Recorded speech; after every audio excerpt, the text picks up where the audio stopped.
hares dig burrows in dry, sandy dirt, just like the dirt here in the savannah. It looks like that spring hare is already home. Wildebeests are herbivores and they eat green grass. Unfortunately, they're also the main meal for lots of animals who live around here. So whether he likes it or not, this is where this guy belongs. A leopard can live lots of different places, including the savannah. I think that leopard looks right at home. I know the lion belongs in the savannah. They like the long, hot days and love to feast on wildebeests. I sure hope they don't mistake me for a wildebeest. Ever been told you've been acting like an animal? Well, the fact is, it's true. Every living creature, from humans to insects, are animals. If you're ever in doubt, here's the test. If it's alive and it's not a plant, it's an animal. Flamingos are the most colorful birds in the savannah. I think this flamingo is home, the lucky bird. There are so many tasty roots for this warthog to eat right here. I don't think we want to send him anywhere.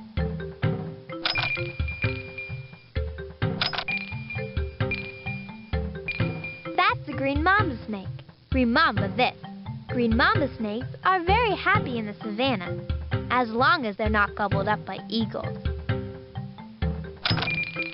There are different types of finches all over the world, but this black-headed weaver finch lives right here on the African savannah.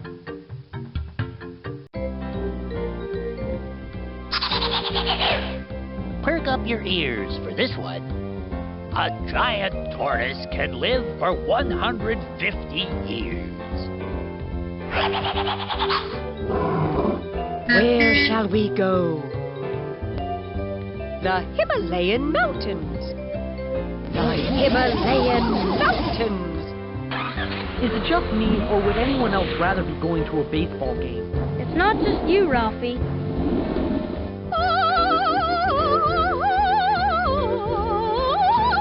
There's nothing like a little thin mountain air to help me hit the high notes. Take a look at that. The Himalayas, the biggest mountains in the world. Well, as my great-uncle Mike used to say, there's no sense sitting around when you can put on your boots and take a hike. Hoo-hoo! The blue whale, which is the biggest animal in the world, has eyes the size of footballs. Phew! What a view! But if you want to see more, I'd head out the door. The highest mountain in the world is right here in the Himalayas, Mount Everest. It's over 29,000 feet high. That's as tall as 9,700 kids standing on each other's shoulders. It's an animal's nature to survive and to thrive. Mine is to stay home as much as possible. Anyone know what's brown and hairy and really dangerous? What? A yak on a skateboard. More kinds of sheep live in the Himalayan mountains than any other mountains in the world. Look at that little red raccoon. It's so cute. Sorry, Arnold, that's not a raccoon. It's a red panda, cousin to the raccoon and to the giant panda. And don't get too close, it's very shy. Marmots are rodents, big squirrels that are related to woodchucks. Oh, it looks like it's related to my cousin Chuck.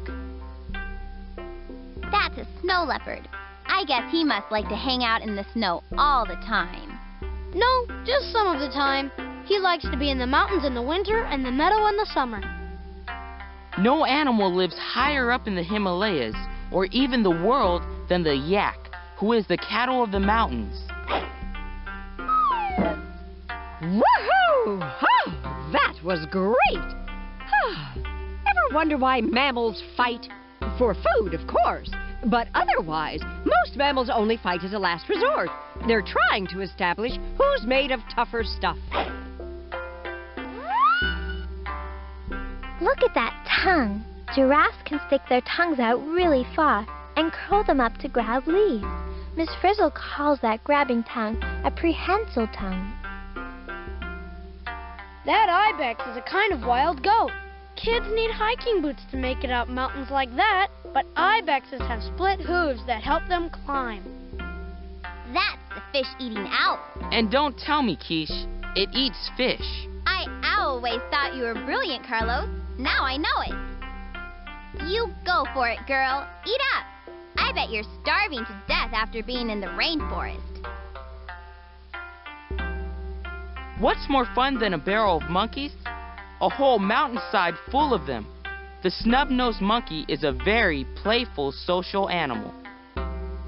At my old school, we never went on field trips to visit venomous snakes. Fortunately, although the adder is poisonous, it can't kill humans. Phoebe, you sure know how to make my day.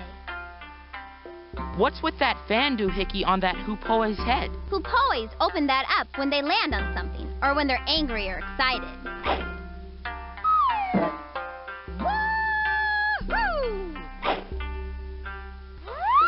There are so many different habitats in the Himalayas. Everything from delicate butterflies to big, hairy yaks live here. I like field trips. Going to the zoo is a field trip. Not going to a place where the air is so thin you can barely breathe. What do you call a snub-nosed monkey with bananas in its ears? You can call it anything you want, because it can't hear a thing. Carlos. In my old school, we never went on a field trip that was halfway around the world. I really gotta get the name of your old school, Phoebe. Bonjour! You did it again. See what you can make of it this time. It's a rough one. Rough, rough.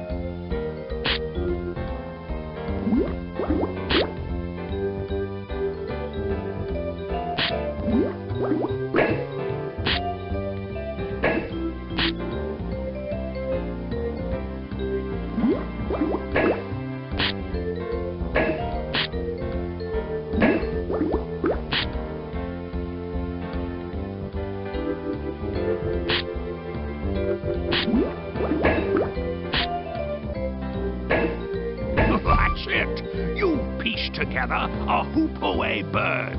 Congratulations. It was a rough job. Case closed. What's more fun than a barrel of monkeys?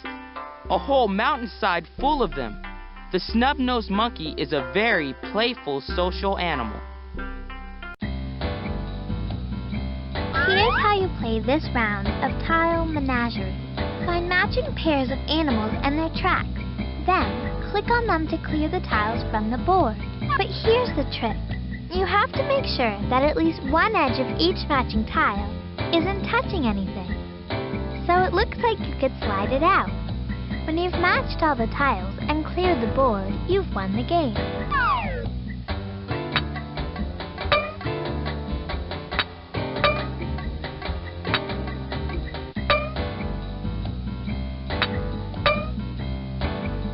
Good job! Now try to match animals and their babies.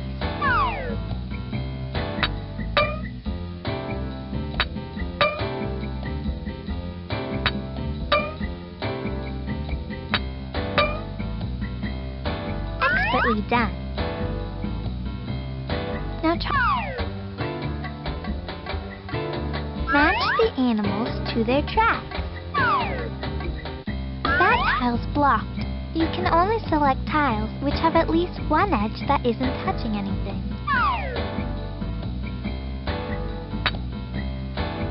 Oops, those two don't match. Try another pair.